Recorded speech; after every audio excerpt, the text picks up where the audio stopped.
พี่น้องซุ่มเจ้าเห็นข่าวด่ามาผู้ใหญ่บ้านฟิเลนซื้อไก่ไปฝากป้าเจวบอกพี่น้องเอ่ยตอนนั้นแล้วถ่ายคลิปเราไปกับน้องนั่นเรียนลิตาในลาบันนี้ว่าจำได้ว่าผู้เลี้ยงน้องนั้นชอบกินก็เลยซื้อไปฝากพนะว่านั่นน่ะบัดแต่ซื้อไปฝากปุ๊บมันก็มีกระแสวิพากษ์วิจารณ์เป็นสองฝ่ายมีทั้งเห็นด้วยและไม่เห็นด้วยต้องยอมรับว่ากรณีนี้เขาเจ้าแยกกันชัดเจนเนาะก็แบกฝั่งแบกฝ่ายดังที่เขาฮู้นั่นละแบ่งเป็นฝักเป็นฝ่ายกันชัดเจน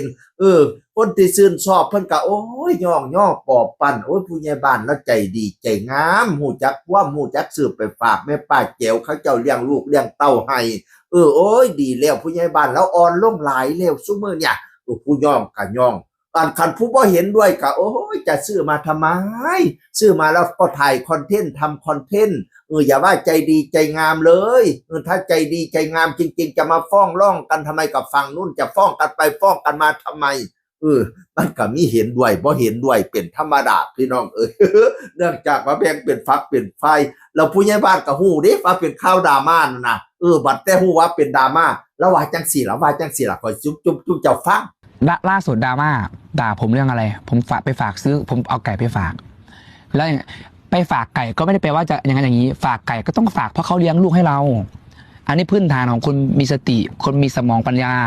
แต่ถ้าเกิดคนคิดว่ามาไม้ไหนนี่เอาไก่ไปให้เขาอย่างนั้นอย่างนี้เธอ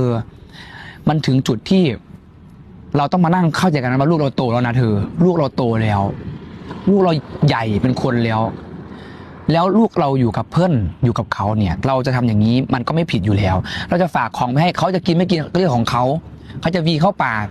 โยนเข้าถังขยะก็เรื่องของเขาหรือเขาจะกินก็เรื่องของเขามันเป็นสิทธิ์ของเขาแต่เราน้ำใจเราเป็นพื้นฐานของคนพื้นฐานเรามันเป็นอย่างนี้ถูกไหมวันนั้นถ้าใครดูคลิปมันเป็นไลฟ์สดกับนาริตะ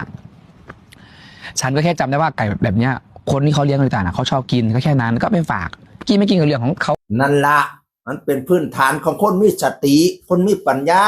อย่าไปคิดว่ามาไหมไหนเนี่ยคิดจากอะไรทำไม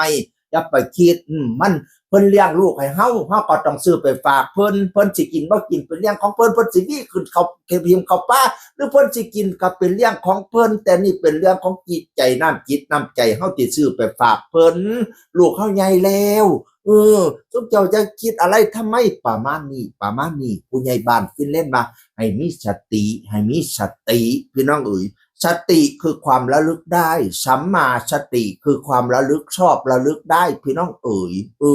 เป็นหนึ่งในมรรคมีองค์8สัมมาทิฏฐิสัมมาสังกัปโปสัมมาวายาโมสัมมากัมมันโต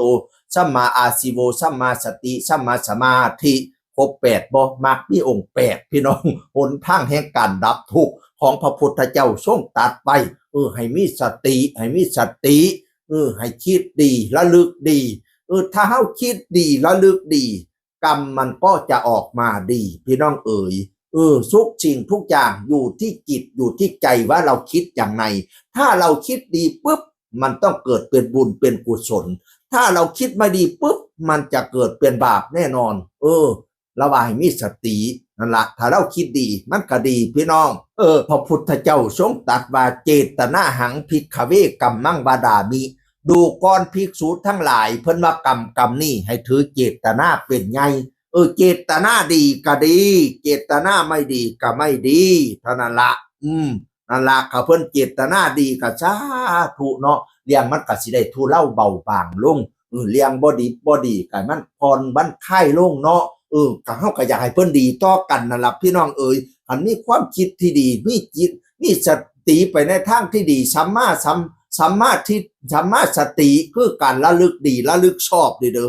ข่อยสาธุนำเด้อคันว่าจังสิพี่น้องทุกสิ่งทุกอย่างมันอยู่ที่จิตที่ใจเนาะมโนบุพพังขมาธัมมามโนเศรษฐามโนมายาเพิ่นว่าทุกสิ่งทุกอย่างมีใจเป็นประธานมีใจเป็นหัวหน้าทุกสิ่งทุกอย่างสำเร็จได้ด้วยใจด้วยความคิดเฮานี่ล่ะว่าเฮาคิดเป็นจังไดคิดดีก็ดีคิดไม่ดีก็เป็นบาปพี่น้องข้าเพิ่นคิดดีน้ำกันก็สาธุเรียงกันผ่านมาหลายปีแล้วเนาะสิเข้าปีที่3แล้วมันสิได้ทุเลาเบาบางเสียงคนเก่าเว้าสู่ฟังสวัสดีครับ